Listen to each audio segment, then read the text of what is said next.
আসসালামু আলাইকুম। ঘরের দরজায় নির্বাচন করা নাড়তেছে, টুকটুক করে আওয়াজ হচ্ছে। নির্বাচন এসে গেছে। নভেম্বর, ডিসেম্বর, জানুয়ারি, ফেব্রুয়ারি জাতীয় সংসদ নির্বাচন বহু প্রতীক্ষিত, আপেক্ষিত, উপেক্ষিত।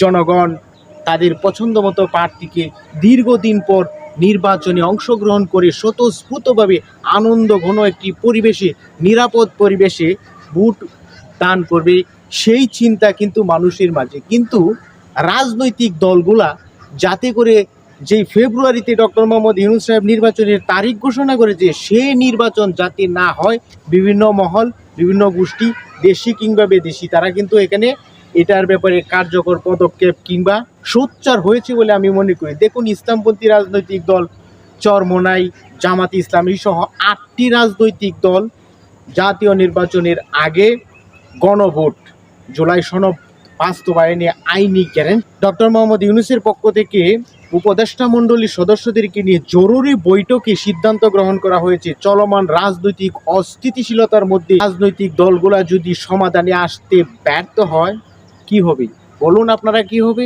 নিশ্চয়ই নির্বাচন পিছিয়ে যাবে, কিংবা এই অন্তর্বর্তীকালীন সরকার আরও কিছুদিন ক্ষমতায় থাকবে। আমার কাছে কিন্তু তেমনটাই মনে হচ্ছে। আপনাদের কাছে কেমন মনে হয় জানি না।